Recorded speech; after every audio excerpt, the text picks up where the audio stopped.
seas of cinema, there are performances that When the define a actor career, forgets they're not the moments that become part of the star. cultural lexicon. A perfect example is Geoffrey Rush as Hector Barbossa in Pirates of the Caribbean, a hurricane of charisma and scenery chewing so grandiose, it's hard to believe he's not secretly the Grandiose. real reason The Black Pearl is so iconic. Picture, if you will, a film about a ragtag crew of misfits, cursed immortals, and a captain who talks to his ship like it's his second wife.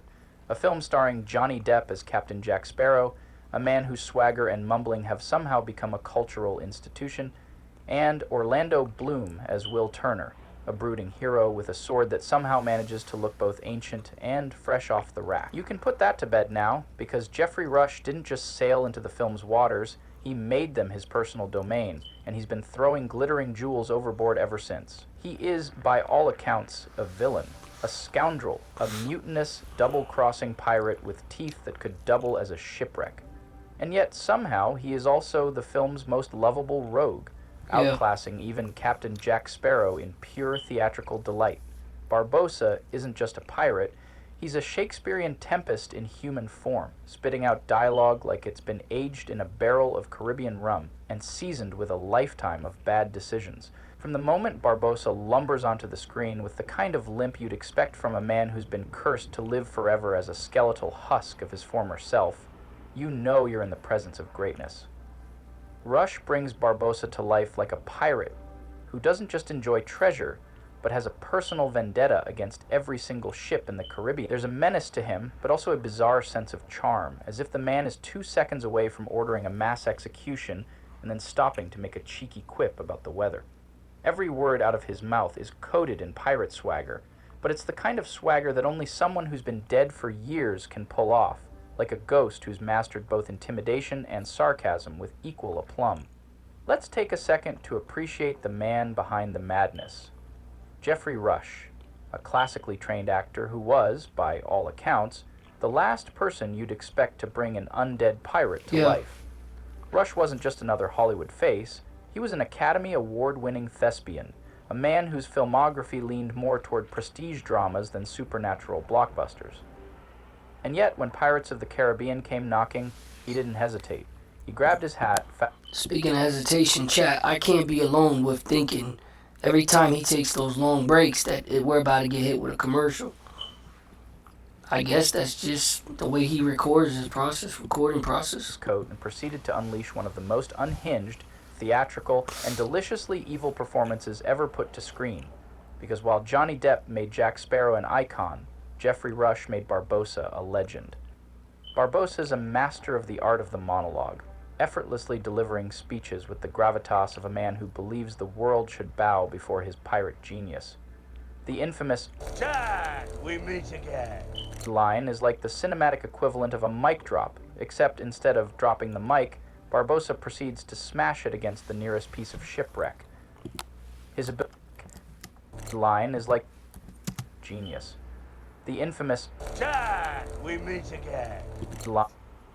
Bro, Infamous says who? Please do tell.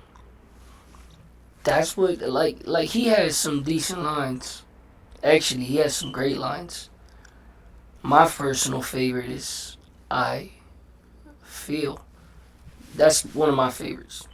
Cause I think I really give the credit to the writers, and I don't think I'm over crediting them, but I think it has some meaning there. It was deeper than I feel. It was a bullet he took to the chest, but it was like for so long I didn't know when it was cold. For whatever reason, his reason happened to be because they were cursed, so he was numb to these things.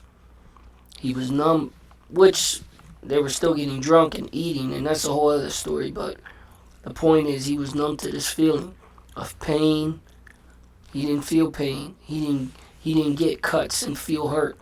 He didn't feel and to get a bullet to the chest. And out of everything you could say, I want revenge. Curse the man who did it. First thing he says is, I feel cold. He feels cold, but he feels, I feel. But yeah, Jack, we meet again. That's what did it for you. Like the cinematic equivalent of a mic drop, except instead of dropping the mic, Barbossa proceeds to smash it against the nearest piece of shipwreck. His ability to make even the most villainous of deeds seem like a charming afterthought is truly an art form. He's the kind of pirate who will steal your treasure, betray you to the depths of Davy Jones's locker, and somehow have you thanking him for it all with a wink and a nod. It's Not as if he's got you Barbossa. fooled into thinking that the Not world the of pirate. piracy was a much friendlier place before you met him. Just don't mind the dead crew members or the endless curses. Drive into the new year with renewed There it confidence is. at Monroe Auto Service I and started Service to Centers. ignore it. Save I thought we $100 weren't on getting select one. Rush's performance is also a masterclass in villainy with a sense of humor. When Barbossa grins, you know it's not because he's found the one thing he's always wanted. It's because he's found someone else to make miserable. He's got this brilliant ability to oscillate between being utterly terrifying and strangely lovable. There's a particular moment when Barbossa faces off against Jack Sparrow and casually remarks, You're not off to the fountain. and then in a flash of sheer brilliance, he adds, I care not for the your tavernians that give hope for a healed limb. It's a line that perfectly encapsulates his character, an ego so large it could rival the size of a whole treasure chest. And yet, he delivers it like a man who doesn't even need to prove his greatness. Everyone already knows it. But let's talk about Barbossa's look. From his scruffy beard to his pirate coat that's seen more fights than most entire armies, Rush completely owns this character. It's not just the costume or the signature apple, let's face it, that's practically a character in itself. It's the fact that Rush knows exactly how to wear it. Barbossa's wardrobe says, "I'm here to steal your treasure," but it's also saying, "I might be a little bit insane and I'm okay with that." In fact, the apple is more than just a prop. It's a metaphor for everything Barbossa represents. It's shiny, it's tempting, and if you take a bite out of it, your soul might get sucked into an ancient curse. Of course, Barbossa's most defining feature is his ability to switch allegiances faster than a pirate can swing from a rigging. One minute, he's an evil mastermind plotting Jack's demise. The next, he's teaming up with him like two old rivals trying to one-up each other in a twisted game of pirate chess. And in every instance, Rush sells it with the kind of effortless charisma that leaves you wondering if you should be cheering for him instead of against him. After all, Barbossa is the pirate who could steal your heart and your treasure with equal amounts of ease. Rush also knows how to manipulate his man. audience. There's an eerie way Barbossa can go from coldly calculate. Hey, the keeping the running joke from each and every film, probably credit the writers, but keeping that running joke how Jack Sparrow is just a horrible pirate. All across the board, he's a horrible pirate. He's not trustworthy. I mean, he's a pirate. When we say pirate, bro, that's just the word they used at that time for criminal. So he's a criminal. There's no honor amongst thieves. But he's a horrible criminal. He's a horrible pirate. Everything he's supposed to be good at doing, it's the opposite. And I think that was a worthy, long-running joke. Because sometimes a movie will stick to a joke because it worked in part one, and 3 or 4 movies later, they're still doing it, and it's not good. Like, I didn't really care for, let's talk about shows. In Better Call Saul, when Kim kept saying, like, Saul would ask her in the early seasons, probably 2 seasons in, the writers kept putting this ongoing comment where he would say, "I'll see you later," and she would say, "If you play your cards right."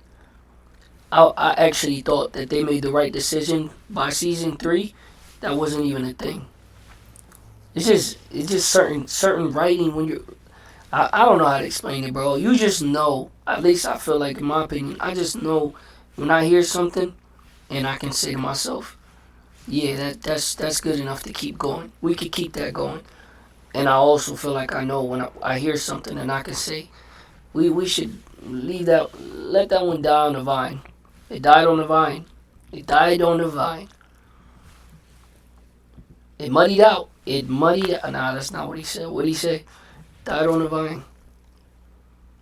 It's something. To almost comically over the You know top what I'm in the talking blink of about. an eye, making you question whether you're watching a pirate thriller I or a trust dark that y'all know comedy. what I'm talking about. But no matter the tone, Barbossa always feels like the one in control. like he's running a pirate empire where the rules only apply to everyone else. His ability to make moral ambiguity look so good is not only a testament to Rush's acting chops, but a vital reason why Barbossa remains one of the most captivating villains in the Pirates of the Caribbean franchise. Let's not forget Barbossa's unrivaled loyalty to his own brand of pirate. It petered out. It petered out. In the final moments of his character arc, when he makes the ultimate sacrifice to restore balance and break the curse, you realize that the man who started out as nothing more than a villainous figure has somehow managed to find his redemption. It's not a clean redemption. No, he's still the same treasure-obsessed pirate he's always been and always will be. But He's there's a pirate. depth to it, something that makes you root for him, even when What he's would not make at him his not a best. pirate? In the By grand not liking gold and swashbuckling money. world of Pirates of the Caribbean, where Johnny Depp winks at you like a drunken dreamboat and Orlando Bloom swings a sword like he was born for it, Jeffrey Rush stands tall as the true He's a star good of villain. the series. While everyone else is chasing treasure, Barbossa's the one teaching us that sometimes the real riches lie in the ability to turn even the darkest moments into a punchline, or in his case, an unforgettable one-liner. And then there's the apple. Oh, that goddamn apple. A simple prop turned into an entire character arc. That damn apple, representing everything Barbossa longed for, his cursed existence. See, I'll never understand that. I'll never understand how you can keep something so clean, and then the one moment you decide to go left, you go and drive left off the bridge. Like, bro, relax. You could have got the point across with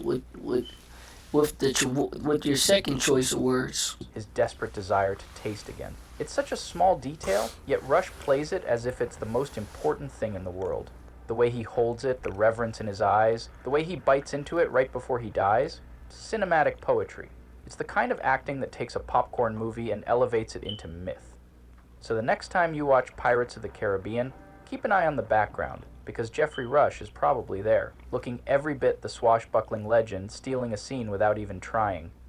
He's not just chewing the scenery, he's swallowing it whole. Two things I gotta give Barbossa. One is I would name him, for when it comes to classic movies, what's a side character that stole a lot of scenes? And he's acting along Johnny Depp and Orlando Bloom. But Barbossa, man, anytime he's on the screen, I'm paying attention to Barbossa. What's he saying? What's he doing? What's he thinking? I'm mindful of Jack, but he steals scenes. That I give Barbossa credit for. Shout out to the actor. And I also credit him. But I don't know. It depends. Y'all look at him as a villain. I know he worked. He was in an alliance at one point. We were working together. But for the most part, he's not really with us. Like us, from the fan point of view, we're cheering for Jack. We're cheering for Jack and whoever he's teaming up with. Half the time he's stabbing people in the back anyways. But yeah, I would give him a top villain. I give the other guy, the captain, Capitan, I give him a villain. I'm telling you, we need to do a video where we discuss some of your favorite villains. In the comment section, tell me your favorite villain if you got one, or your favorite line. Like, you know how he keeps telling us this famous line, and he gave us Jack, we meet again. I don't even remember what part of the movie I don't even remember what movie that was in. At World's End, Every bite with a Curse of the slugged Black ring, Pearl. a spark of genius in his eye, and an apple in hand. In a film about cursed treasure and immortal pirates, it's Rush's performance as Hector Barbossa that truly steals the show. And like any good pirate, he's sure to leave a lasting mark, preferably one involving a boatload of treasure and a few dozen epic scene-stealing moments. Ooh, is this an action movie? You're in luck, folks. They're filming a car What do you insurance think? commercial today. You think it's an action movie, love? It's whatever you say it is. It's an action movie if you say it is. Types of villains who aren't defined by cruelty or chaos. They're defined by logic. They argue... Chat, I completely forgot, chat. I completely forgot we literally have a video lined up of villains. This is good, though. evil in ways that make Speaking you of pause, villains, that make you hesitate and wonder if maybe they aren't entirely wrong. Their reasoning doesn't shatter under scrutiny. In fact, the more you think about it, the more dangerous it becomes because it starts to make sense. Take Magneto, for example. His ideology starting to is make rooted in sense. survival. As a Holocaust survivor, Eric Lehnsherr knows firsthand what happens when a minority is demonized and powerless to defend itself. His distrust of humanity is a direct response to history repeating itself. The films often frame Xavier's dream of coexistence as the right answer. But Magneto's point that humanity will always fear and seek to control what it doesn't understand has weight. His willingness to take extreme measures is terrifying, but besides that, his logic is airtight. Mutants will either take control of their destiny or be destroyed by those in power. The moral discomfort comes from knowing that if you lived his life, you might agree with him. His philosophy constantly evolves with every betrayal, every loss, and every time his cautious optimism is proven wrong. In First Class, we see the younger Eric driven almost entirely. Hey, I'll give you my one-liner.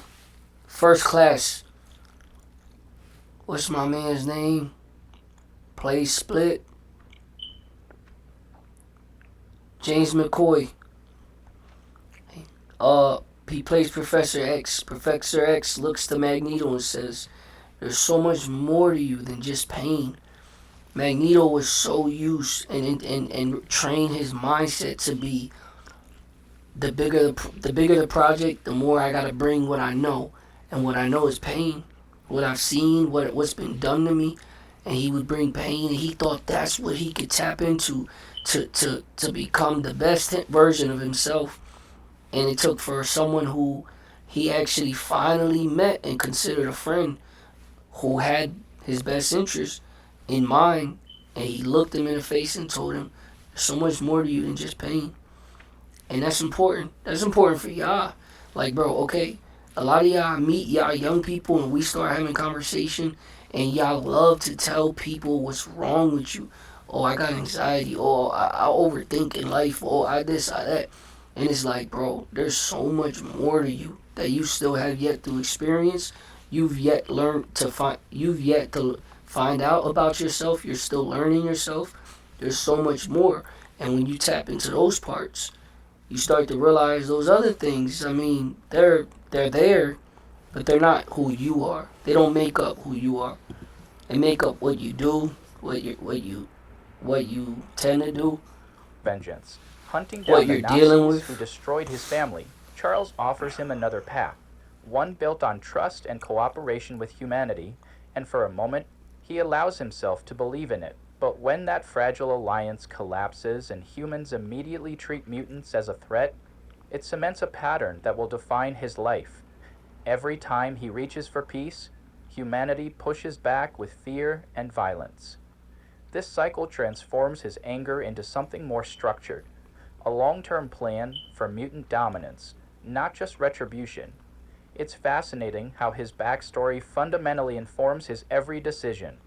His belief that mutants should rule, or at least be prepared to defend themselves by force, isn't presented as a thirst for dominance so much as a survival imperative. Across the X-Men films, the audience is always forced to reckon with a truth. Sometimes his violence is aimed at people who, by all moral measures, deserve it. The tragedy is that Magneto's drive for protection inevitably transforms into the very oppression he sought to avoid.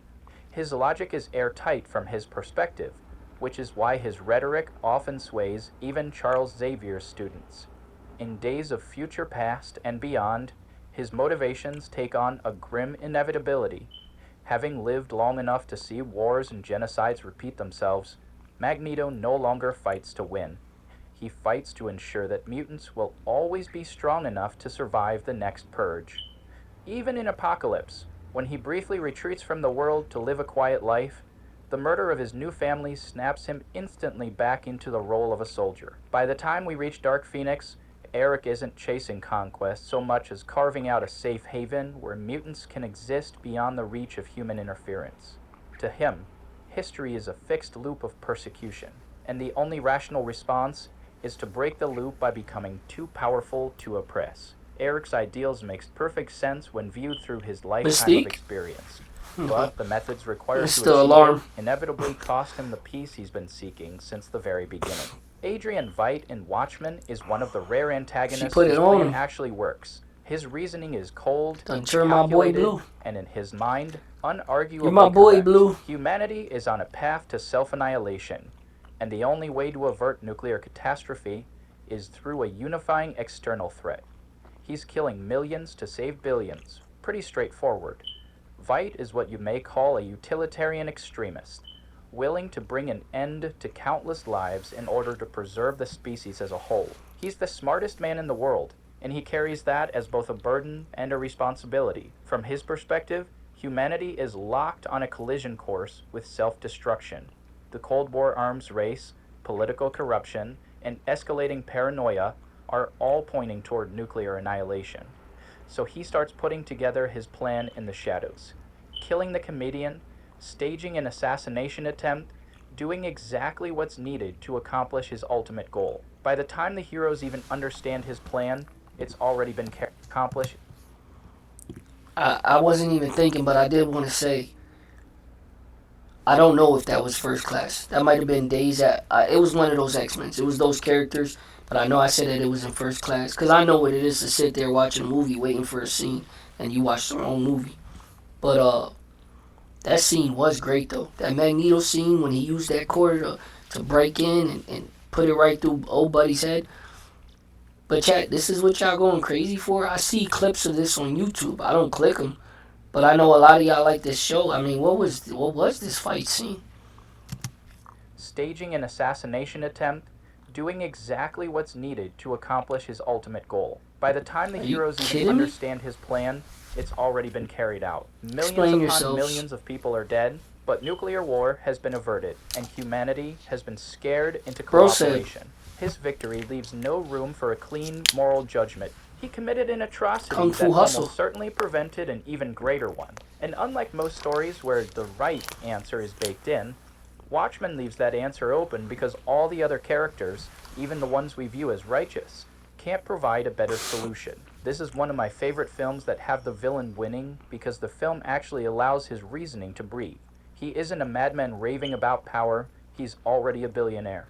Merely a calm, albeit egotistical, articulate strategist who truly believes he's solving the unsolvable. That ending feels so chilling, quite literally, because there's no bargaining, no way to undo what's been done. After the heroes understand his plan, they kind of don't even want to interfere. The horror lies in the fact that his plan does create world peace. It forces the audience into an uncomfortable moral corner. Was he wrong to act? Or are we just unsettled by someone willing to make the call that no one else could? The operative in Serenity doesn't see himself as a villain, and that's the point. He knows the regime he serves is deeply flawed, even corrupt, but he believes in its end goal, a universe without chaos. End goal? He's a tool designed to remove anything and anyone that threatens that order. There's no sadism in his actions, only a grim acceptance that building a better world means eliminating those who would destabilize it. He fully expects to have no place in the utopia he's helping to create because it's not meant for men like him. That self-awareness, combined with his unwavering commitment, makes his morality both chilling and strangely admirable. From the moment he steps on screen, he radiates a quiet, almost spiritual certainty. He carries himself like a man who has already weighed every moral cost and paid it in advance. His manner is so composed that you almost forget the brutality he's capable of until he strikes, clean and without hesitation. That restraint makes him more intimidating than any raging warlord, because you sense he's already decided what your fate is before you even meet him. He's not driven by greed, hatred, or ego. He's driven by a deep conviction that the world can only thrive if the dangerous and imperfect are removed, permanently. He's indifferent to the suffering he's inflicted upon others, because of the unwavering belief that the better world he serves will be worth every life destroyed to get there. In his mind, the tragedy isn't the killing, it's that people can't see why it had to be done. His loyalty to the Alliance comes from a belief that order is the highest good, even if it requires assassinations, cover-ups, and acts of terror. His pragmatism and devotion to this whole worldview is very realistic. Just an act of terror. Matrix Reloaded isn't interested in human freedom. He's interested in systemic stability. His conversation with Neo reframes the war between humans and machines as a mathematical inevitability, not a matter of good versus evil. To him, the Matrix is the best possible compromise, an imperfect but sustainable reality that prevents total annihilation. His tone is clinical, detached, and infuriatingly logical. The danger of his philosophy is that it makes the rebellion feel like an emotional outburst rather than a righteous cause. If you accept his premise, Is that how you look at resistance it? seems irrational. An emotional outburst, not a fight for a cause. The Architect's introduction is one of the most jarring turns in the Matrix series because it's a dismantling of everything Neo and the audience believe to be true. He speaks in a way that feels alien, likely because his thought process is entirely detached from human sentiment. Every word, every pause is loaded with the kind of existential dread that makes resistance feel almost comical. It's not the booming voice of a tyrant, it's the soft finality of a man telling you the sun will rise tomorrow whether you want it to or not. He embodies cold, dispassionate logic pushed to the extreme. His role isn't to fight the heroes physically, but to explain, with clinical detachment, that choice itself is an illusion within his system. Human rebellion must be mitigated to prevent the total collapse of the Matrix. To him, Neo's struggle is a pre-calculated part of the design, and his worldview strips the rebellion of its romanticism. In his mind, the manipulation of reality is maintenance. He's terrifying because his power is structural, almost as if he's relying on a higher power. The Matrix itself is his body, his weapon, his legacy. You can't punch him, outthink him, or intimidate him, because he has already calculated every variable you represent. For all the rebels' fire and determination, the Architect reminds you that they're still operating on a chessboard of his design. No matter how many pieces they take, the board remains his. Anton Chigurh in No Country for Old Men operates on a code that's alien yet consistent. He sees himself as an instrument of fate, removing personal bias from his actions. The coin toss is his way of surrendering moral choice to chance, absolving himself of responsibility while still enacting judgment. Within his warped worldview, he's fair. People live or die based on the impartiality of probability, not personal vendetta. It's terrifying because it strips morality down to something mechanical and inevitable. And in that framework, he's not a madman. He's a force of nature. He sees himself as an agent of fate, a necessary force in a world where chance governs everything. His detached demeanor makes watching his scenes very uncomfortable, but also fascinating. There's a warped consistency definitely to violence fascinating that feels almost philosophical. He spares some, kills others, and always justifies it by his own unbending rules. His ultimate flaw is the abdication of personal responsibility. By blaming fate, he absolves himself of the horror he causes. Dennis Kane in Savages is a villain whose actions are rooted in pragmatism. As a corrupt DEA... Chat, you gotta love that scene when that man looks him in the face and tells him, don't put it in your pocket. Don't put it in your pocket. It's not just any quarter. And I think the reality would have finally set in for anybody that was going through that. Once he decided to leave that gas station, again, it's not a real story. But just like he said, the way that his unattachment makes it feel uncomfortable, something about him. And by the way, in real life, some of these writers experience real life just like you and me. And sometimes something in your spirit is just unsettled. Sometimes it's just the reality that, you as a man or woman of God, you're not going to get along with certain people who are dibbling and dabbling into the dark arts. But that being said, there's also sometimes where the spirit is just nudging at your soul. Like, be careful with this person. You have no idea what this person is into. Don't let this person, you don't need to become, attached to this person. Just be careful. Whatever it is. Because I'm not going to go as far as to say it's always OD deep. It's not always OD deep. It's not like you feel something saying, oh, this person's been talking about you. You really never know what it is. But you do know when your spirit is just overly uneasy around someone, or just telling you something's off with that guy, something's off with that lady. Be careful. Don't go nowhere with that woman alone. Something's funny about her. And then you never know, and that's a good thing that you never get to find out why. It's not like 3 years later she comes out and you see her face on the news and it says, "Lady has accused man of something," that you're like, oh, it's not like you get the confirmation. But if you're wise, if you just you use your discernment and don't waste it, you're just careful. That's it. Just be careful. And matter of fact, there was something going like semi viral in my city, and it was a man. Well, y'all might have heard of him. He was in his home. He collected bones, a bunch of corpse parts of the body. The human bones were found in his home. I didn't read it. I don't know how they got. Hey, listen, Netflix is already working and making moves. For all we know, it'll be out next summer. Give it 8 months. But the point I'm making is, I just hit the comment section. I just wanted to see if anybody knew what specific area he was from, so I could see. Cause I'm good with faces, and I'm trying to see, do I know this guy? Have I seen him? And I started reading these two young ladies who were going back and forth. And whether they're telling the truth, I don't know. But they were saying something about, isn't that the guy, the one that I had told you when he came into our job? They were yapping. They were doing a lot of yapping. I'm going to keep it short. Isn't that the guy that came into the job and I told you he made me feel so creeped out? And she was like, that's him. That's 100% him. So a guy came into her job, ordering tacos. As normal as you can get away with ordering tacos. Most of us are not going to be like, that guy's into some weird stuff, ordering tacos. He's going to order tacos and he's going to sit down.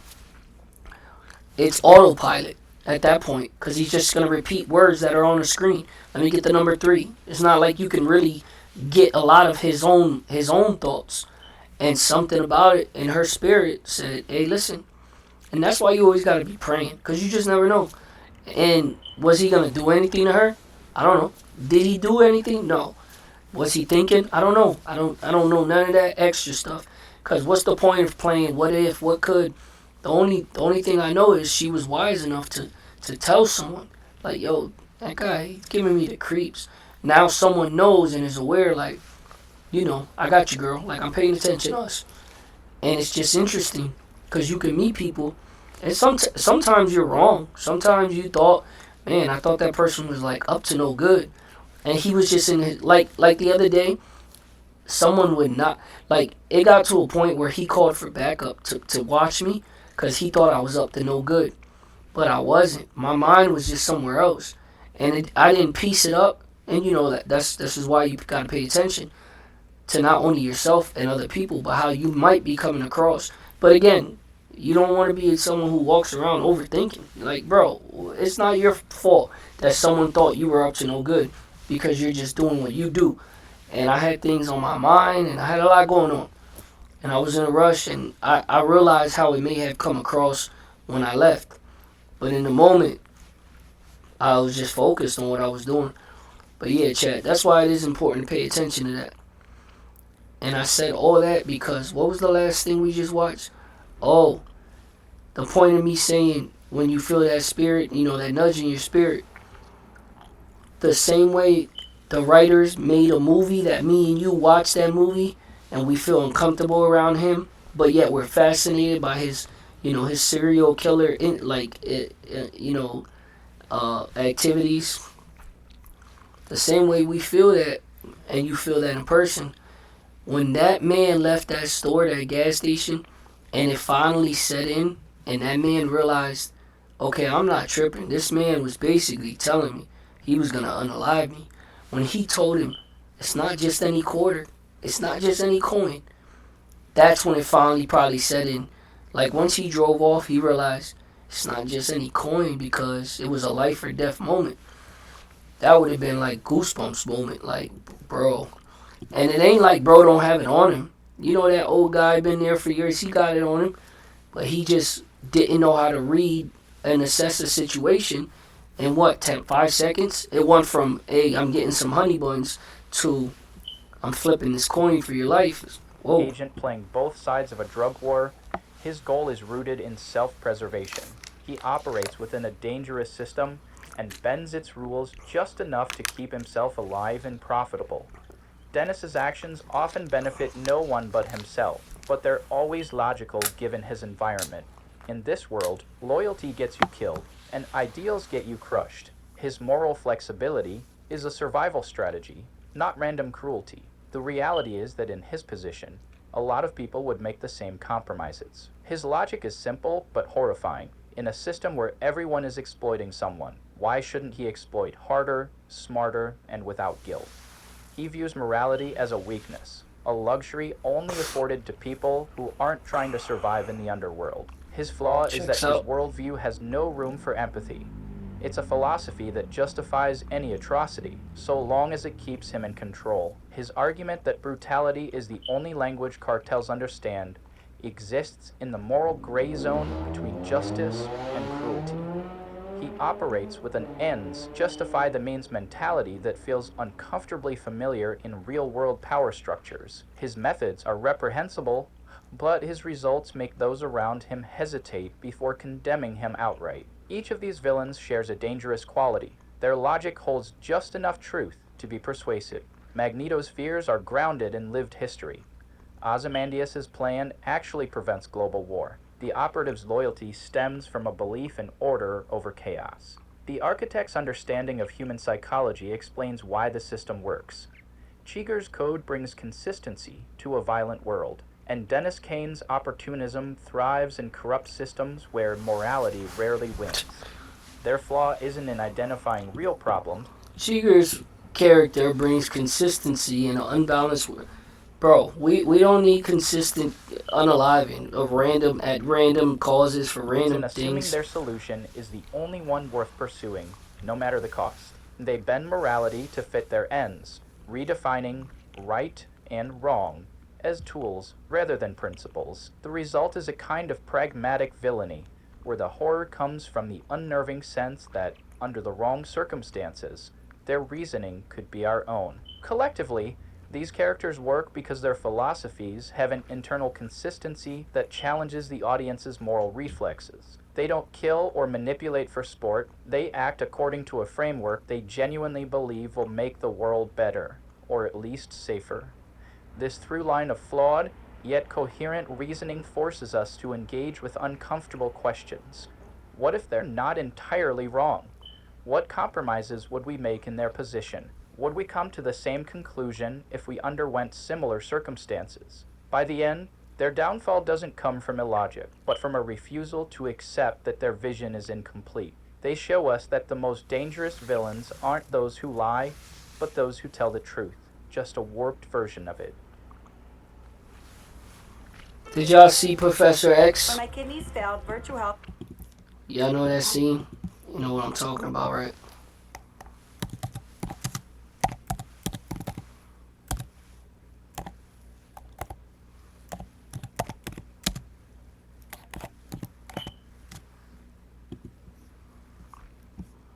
I figured we find it. It's easy to find. Hey, Professor, what up? Professor Charles Xavier? Very funny. British. Listen, Professor Xavier, sorry. British. We could just talk to you for a Gentlemen, I don't have time for this. Hey, Professor Xavier, we know that it's you, and listen, we really need your help. All right, you found me out. I am Charles Xavier. And that's Cyclops and Rogue. We're all here. Now, come closer. I want to share some of my telekinetic wisdom with you. I want you to share with me what I want to know about. Telekinetic. Assholes! Oh, you nautical monster! Professor Xavier's a total dick! Yo to the yo. Where are we at on ensuring it wasn't a networking issue? Confirmed there was no packet loss, almost, and checking on whether the encryption had the wrong certificate. I'm sorry, almost?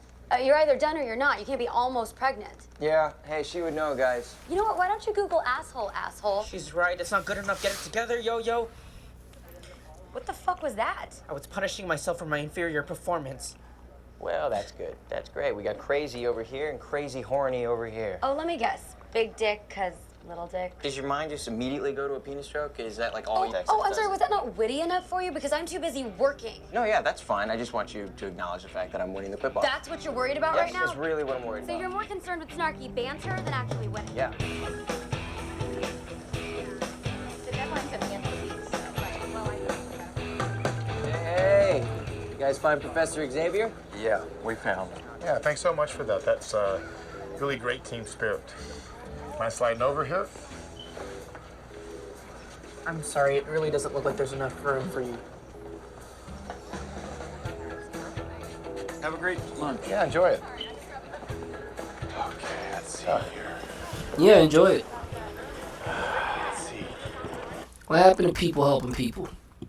Still people helping people. That's a good movie. If you haven't seen that movie, go watch that movie.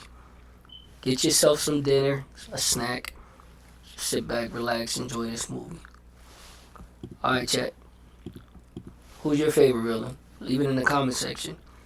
I thought they would give us... I'm not going to hold him. He did the work. I've been saying this for about 2 months. That we're gonna check some videos out and find some of the best villains. Because I'm going to give you my 3. I'm definitely going with Rush Hour. I'm giving you... I'm definitely giving you... Mission Impossible. I have to. I'm definitely giving you Glorious Bastards. Like, there's some top tier villains that I thought we would go through. Bro didn't even touch on like 2 of the ones that I think are up there. If you're gonna make a video of just 8 villains or whatever, 7, I would think you're gonna hit the, hit the ones that are really up there. But that's his list. I don't even know who some of these villains are. Who's your favorite villain? Give me one. Comment section down below. Get out.